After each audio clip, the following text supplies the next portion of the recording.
Every week, newly engaged couples ask me where they should start with their wedding planning, and there are so many different opinions floating around about what is most important, in what order to stack your decisions, and which vendors to book in first.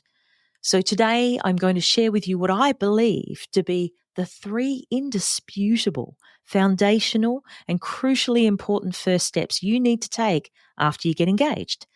That is, before you go and book anything in, go to venue opens, or start dress shopping. I've also sourced some sobering data about wedding debt, which indicates that the quality of your relationship and marriage are more likely to be negatively impacted if you're not addressing these important steps with your fiancé before you get married. So it's pretty important. Let's get into it. Unbridely is a community of pro-wedding vendors who believe in freedom and integrity in weddings, giving you options, solutions, tips and tricks to create the experience and memories that you and your fiancé really want and deserve. Because we believe that weddings are a team sport. With how-tos, stories and interviews with recently married couples, we find out what went right and what they'd change if they could go back and do it all over again. I'm Camille, and welcome to the Unbridely podcast. You're engaged. Oh my God, mate. Look at you. You're both absolutely buzzing. Maybe there's a sparkly ring involved, a surprise proposal, or like my friends did, they just decided to get married while they were in the bathtub together. Hey, do you want to get married? We should get married. And that was that. The birds seemed to be singing more melodically in the morning, and did that cat just wink and smile at you as they walked past? I'm going to presume that you've told everyone and taken some time to just sit with it.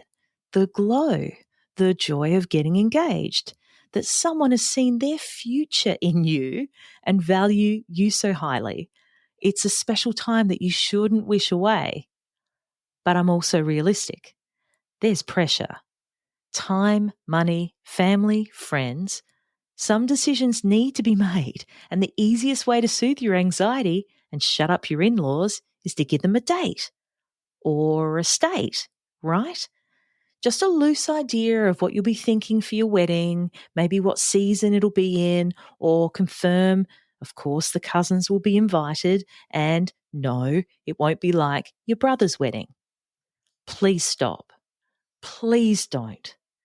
Please try your absolute hardest to not make promises or commit to anything at all until you've talked through and compromised on these 3 important, crucial steps first. Because number 1 is why. What does getting married mean to you both? Is it the beginning of your family together? Is it to provide security for your future children? For legal status, or because it feels like the next step in your commitment to each other? Are you getting married because your parents think you should, or because it's a way to demonstrate your love for each other? It seems ridiculously simple, doesn't it? But it's well worth starting here, because your answer will tie into the next bit. What does your wedding mean to you? Do you want to head down to your state or territory, births and marriages office or courthouse, sign the paperwork and be done? Or, and here's another angle, is your honeymoon more important to you than your wedding day? Or is the point that you want to celebrate with your nearest and dearest, lots of family and friends, or just a few select guests? Is it going to be in your city, or did you imagine a destination wedding? What does it look like and what does it feel like? Do you want to elope somewhere beautiful? Or have you always dreamed of 200 people in a grand ballroom with a black tie dress code and the champagne flowing? There really are no wrong answers here. And this is when you can let your thoughts run wild. What's the plan, Jan? Will you live and work where you are now? Have you got studies to complete? Do you want to travel together, buy a house, start a family, or start a goat farm? What's your big picture? The reason I think it's critical to start your wedding planning with your marriage plans is because I've seen evidence of when people don't, and I've read about it as well through, I estimate, hundreds of social media posts in wedding planning threads and in private groups how a couple's wedding, and in particular the cost of it, has impacted their future plans, delayed them, or in some cases, derailed them completely. So you really want to be clear about what you want for your marriage, what it looks like and when, loosely, of course. There are some things that you can't put a timeline on or predict. For example, if there's a huge cross-country move in your near future, a smaller, more intimate celebration might be appropriate to save money.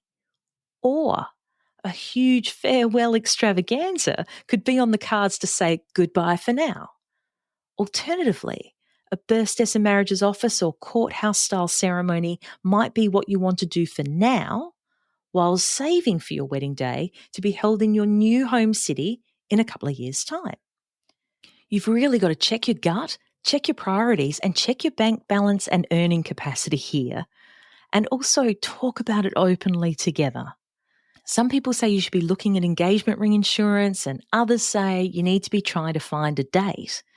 But to me, these kind of details and checklists that includes things like booking your venue, photographer, celebrant or officiant, depend on what a wedding and moreover your marriage means to you in the first place.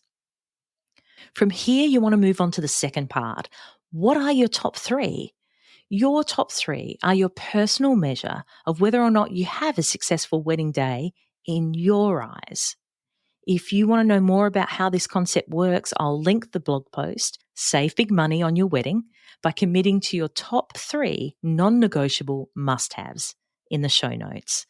But essentially what you're wanting to do is draw a line in the sand about where your priorities lie in relation to your wedding. Where do you want to put your time, energy, and budget? Are the quality of your photos more important than the number of guests you can have? Is live music more important than having a wide selection of drinks? You get the idea.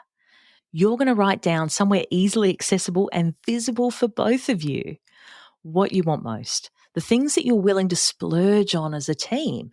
Your top three will act as your wedding planning compass.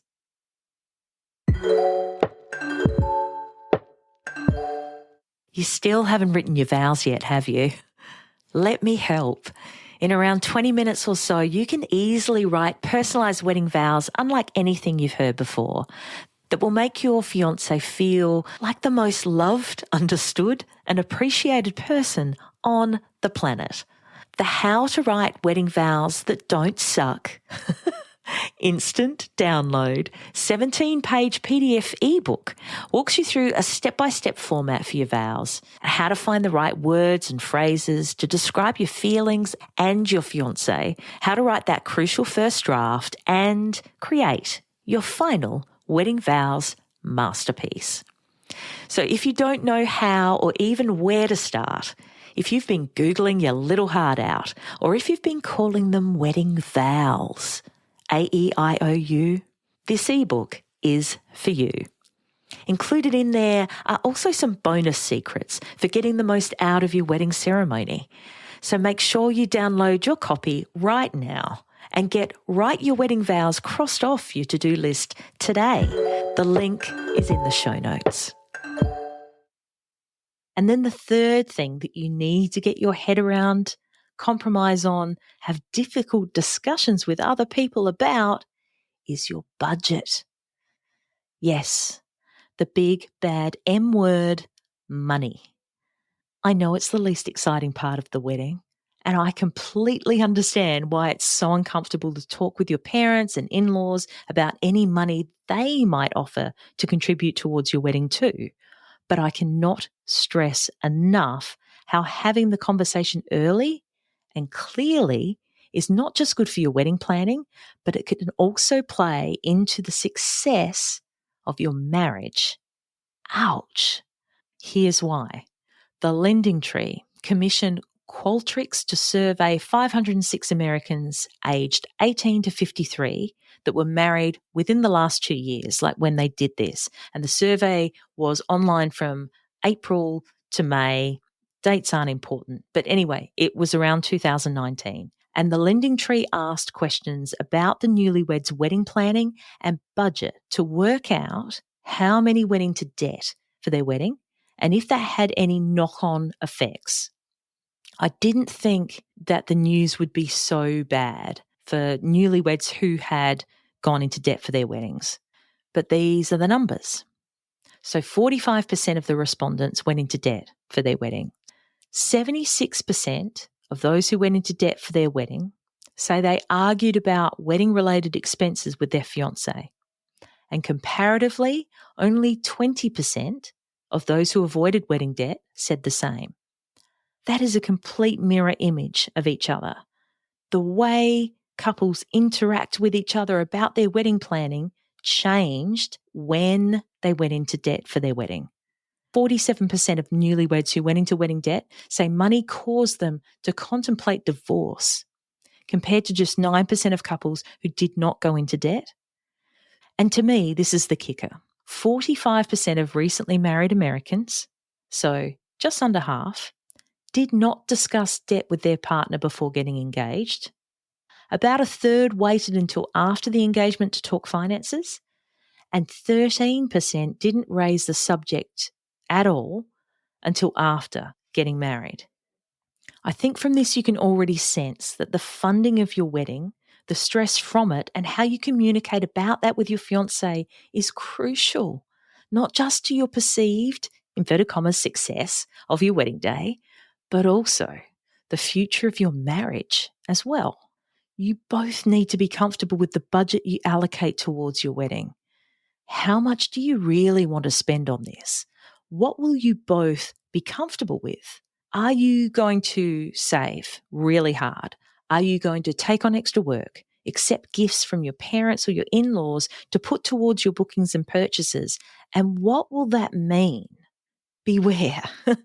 Beware the gift that means you must do your wedding their way.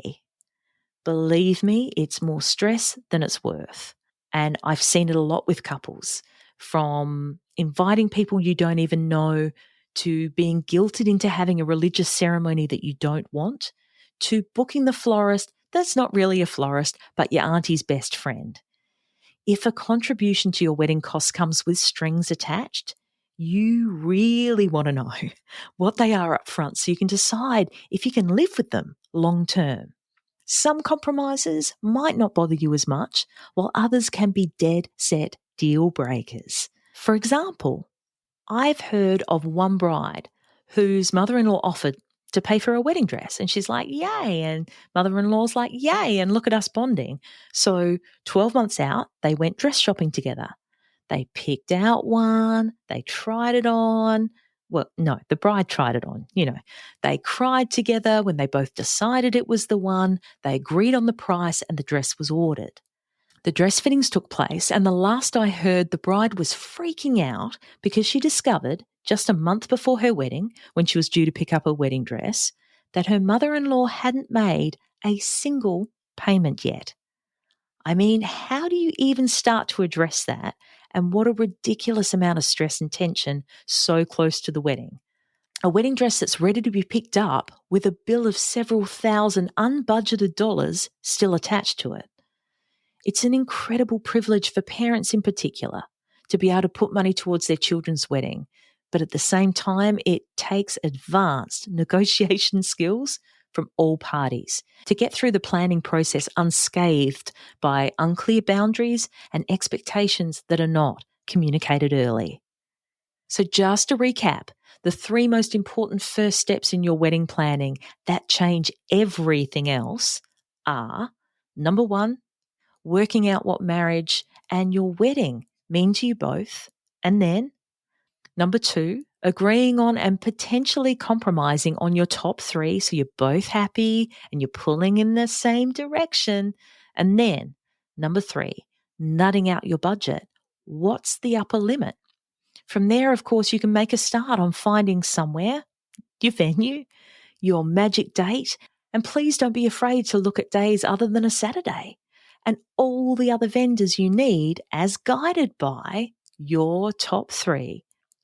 I'd love to hear how you started your wedding planning and if any of these steps were included in what you and your fiancé talked about. You can DM me at Unbridely on Instagram or send me a short audio message on SpeakPipe. I'll put the link in the show notes. I'd love to hear from you. Chat again next week. That about wraps it up for this episode of the Unbridely podcast. For the links and resources we mentioned, please head to the show notes. And if you love the show, please review and subscribe on the podcast platform you're on now so you don't miss out on a single episode. Thanks so much for listening. And remember, weddings are a team sport. Catch you soon.